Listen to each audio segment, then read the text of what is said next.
the question we need to know, and the question the world wants to know, how do we deal with Donald Trump? Yesterday I could not believe it when he says, and the way he speaks. So there are many things. There are the way he speaks and the decisions he takes.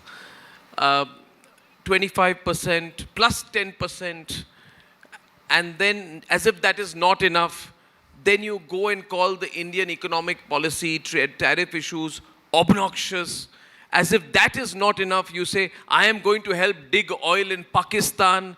I think Pakistan will one day export oil to India. And that is not enough. Then another post on Truth Social saying that I don't care about the dead economy of India and the dead economy of Russia. Good luck to them, etc. So it's, it seems petty, of course. There are a lot of people who say ignore him. But then we can't ignore the economics behind it.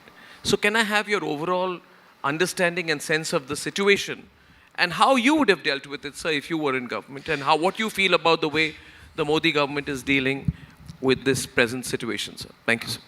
Arnab, I believe in a first principle, simple line. Power is power. And Donald Trump has inherited US power. It is the power of the US dollar, it's the power of the US financial system, it's the power of the US military, it's the power of US hegemony in terms of being the largest economy in the world. It has happened over a long period of time. Donald Trump is sitting on that seat and leveraging that. You can do it in the short run, and he's doing it in the short run. I genuinely believe over time, there's a very important aspect of trust. Why do people put money in dollars? They trust it. And trust takes a long time to build, but can be eroded very fast. And I genuinely feel that the approach which the US has taken may serve it in the short run. But in the long run, it will have a price which the United States of America will pay to the world. And I genuinely feel the US in many ways is playing into China's hands. And what we have to watch out for is in this battle, we are still an emerging power. There is a large power which is the US, the second largest power which is China. How do we as an emerging power do not get caught in this crossfire and find our own journey independent of these two, at the same time realizing that this is a global chessboard? One of our challenges is we have a certain important agenda, which I always call is the domestic political economy. Political agenda, yes, yes. And then there is a global agenda. At times, the narratives between the two have to be distinct. And we should not be caught in the middle of these two narratives in terms of deciding what is right for us. And Donald Trump knows what India does not like. He has kept on poking that, hyphenating Pakistan and India, because he knows what is irritating Indians. We should not fall to his bait. We should be clear that there are areas we may have to agree. And there are areas we will have to take a position. But either way, I think we've also got to be clear. The man has huge ego. Yeah, we know Somebody is going to take care of that and make sure that we are playing to it in a manner which is not inconsistent with our domestic objectives. But playing to his ego is an important part of the narrative. You're seeing a world of strong men, okay? And in many countries. And you just saw the way he annihilated Europe in the negotiation. Europe gave away a lot, had to say zero duty for US goods into Europe against 15% duty on European goods into US. I don't think Europeans are happy, but they gave in. The only people who are standing tough against Trump at this stage, and I'm keeping India as a separate discussion, is China. Because China has something to give. US needed the rare earths. US needs things from China because otherwise their domestic economy slows down. Therefore, I am a genuine believer that Finally, power is power, and India has to dramatically increase its speed for building our raw power. And we, on the economic side, have a lot to do to turbocharge India's growth. What do we have leverage with vis-a-vis Trump? There must be something he wants from us. Now, we can't give in on everything on agriculture because we have our own domestic interests, not just our domestic politics to take care of, and he's pushing agriculture. He's pushing dairy products. We have our farmers, we have our Amul, we have our local interests, which we also need to protect. So how do we balance it out? Because he's going to be unrelenting here on. And how much can this hit India if this continues unresolved? This is a game of chess. What stops India from posturing for a better economic relationship with China? Our strategic relationship has not been seen to be very good. I'm talking about economic relationship. Can you separate the two?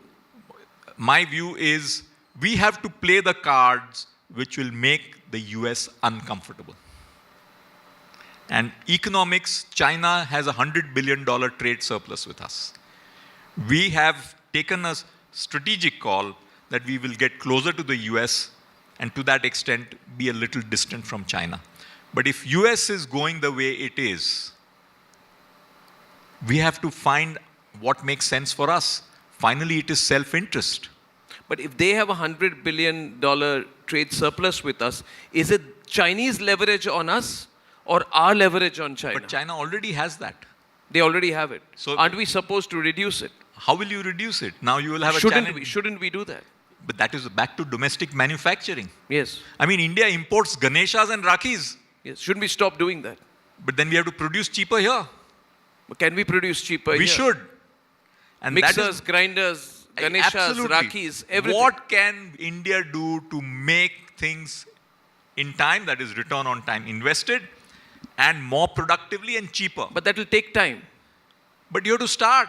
But do we have that time with Trump also breathing down our neck from the other side? What's our choice? What's our choice? Do we have a choice? We have to go whole hog turbocharge. If necessary, the government has to give steroids for building. What steroids would that be? I would say give capital support to mid-sector Do manufacturers. we have that level of capital available? I think the government has to give it out of the budgets.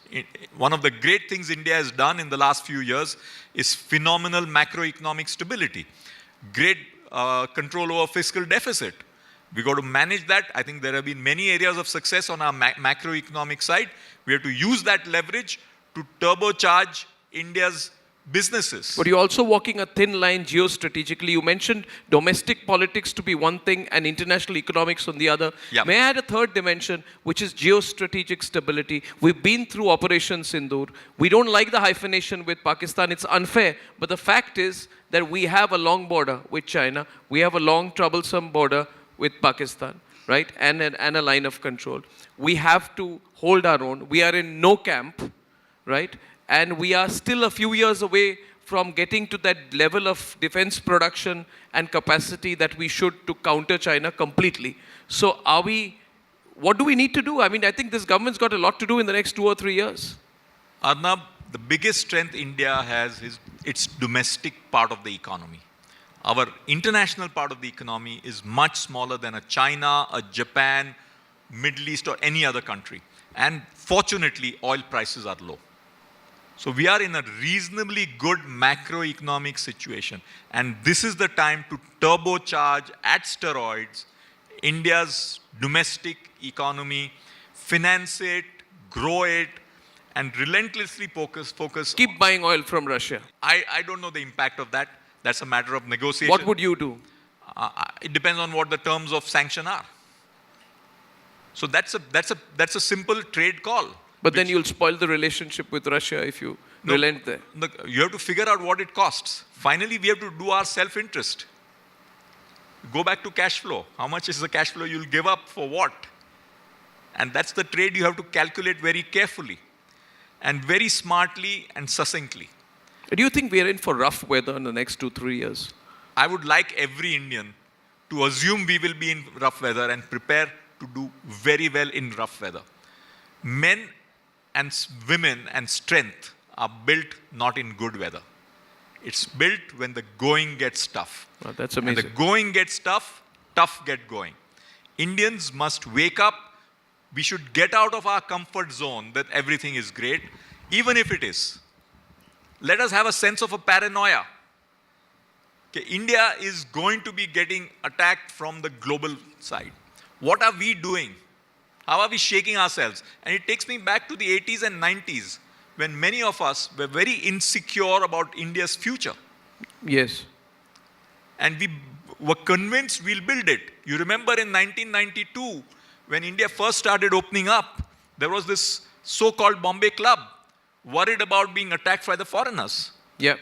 But that same Bombay Club and manufacturers, whether it's Tatas, Mahindras, Bharat Forge and Kalyanis, Bajaj, they all woke up, and by year 2000, Indian manufacturers started competing with the best in the world.